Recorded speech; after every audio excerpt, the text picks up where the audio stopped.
Hey there folks, Lenny Rudow here for Fishtalk Magazine. Today let's talk fishing knots. There are 3 critical knots that every angler on the Chesapeake Bay has got to know. So we've come over here to Angler Sports Center in Annapolis to learn them. We're going to start off with a real easy one, an oldie but a goodie people, the improved clinch, a fisherman's knot, right? Very simple to tie, it has great breaking strength. Simply take your line, put it through the eye of the lure or swivel you're trying to attach. You want to give it maybe 4 twists with real heavy line, 50-pound test, 60-pound test, 6 twists with a lighter line, like a 10, 12-pound test. Then you're going to take the end of the line and pass it through the loop. Now, here's where it gets important. Don't just pull it tight. You got to double it back and put it through the loop you just made, then pull it tight. That extra little pass through the loop there is critical. That's the difference between a clinch knot and an improved clinch, and it is vastly improved. Then, with fishing line, I won't do it with this rope, but with fishing line, you want to give it a little lick, lubricate it some, and then slide that knot down as you tighten it up, and boom, you're ready to go catch some fish.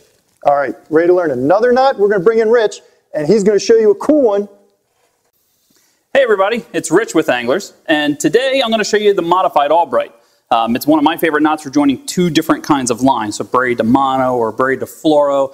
You can do mono to mono, braid to braid, but I'm a big fan of doing it with braid to mono leader or fluoro leader. So this is going to represent our leader, which is the thicker material. And the nice thing about this is it makes it a nice, small, slim profile. Take this, create a large loop, large enough to hold in your hand, and then you'll take the main line, which would be through your braid. I'm going to come up through that loop, pull a pretty decent tag in, enough to work with, and then keeping the 2 pieces of leader together and holding the loop with the braid in it, I'm going to wrap the braid around both pieces of leader material about 6 to 7 times. 1, 2, 3. We're going to wrap it a couple less for this demonstration. You're going to pinch the end here. I can now let go of the loop end. And I'm going to take the remaining tag in and wrap back in the same direction, but over the wraps we previously did, 1 less whatever I did the first time. After I've done that, I came up through that loop, so I want to go down out of the loop, and that's going to create a nice seamless end to the knot. Now at this point it's really important that we help the knot down. You want to work it down. Don't just cinch the knot because it will not seat correctly. After I've got that knot nice and tight down to the loop, I take a couple wraps on each, and then that's when I slowly pull this together, and when it comes together, it'll look beautiful, nice and tight. I trim a little bit of a tag end on the braid, but on the mono end, I want to trim that tag end fairly close to the end of the knot without breaking it, and that'll allow that knot to go in and out of the guides without getting hung up.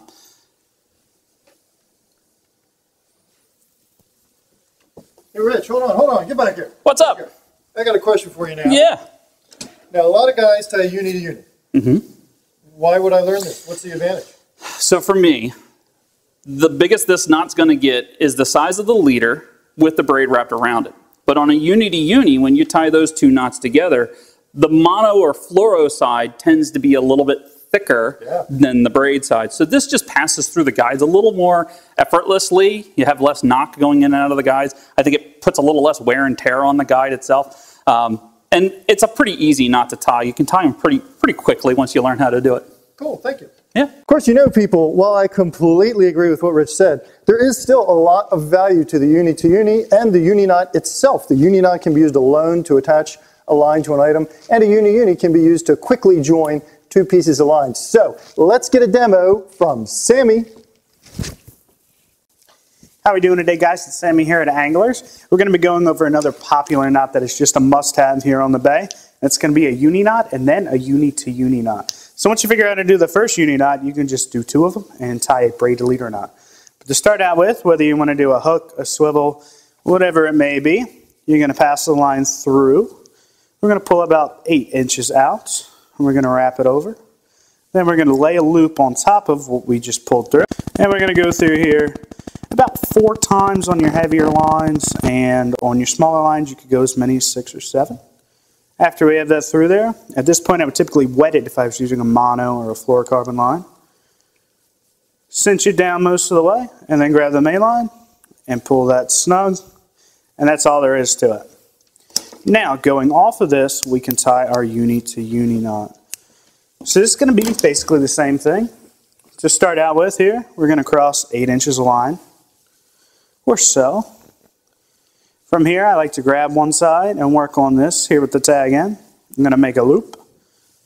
Going to lay it against the other line. We're going to go through here a few times again.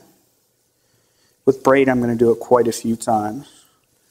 Now I have this tag end on the other side. We're going to repeat the same process over here.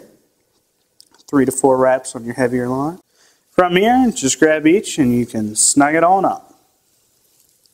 Now, we saw Rich's knot, which he did, which is another braided leader knot that is much more aerodynamic. It's going to come through your guides a lot easier. This one's going to clink around a little bit, but it's much faster to tie.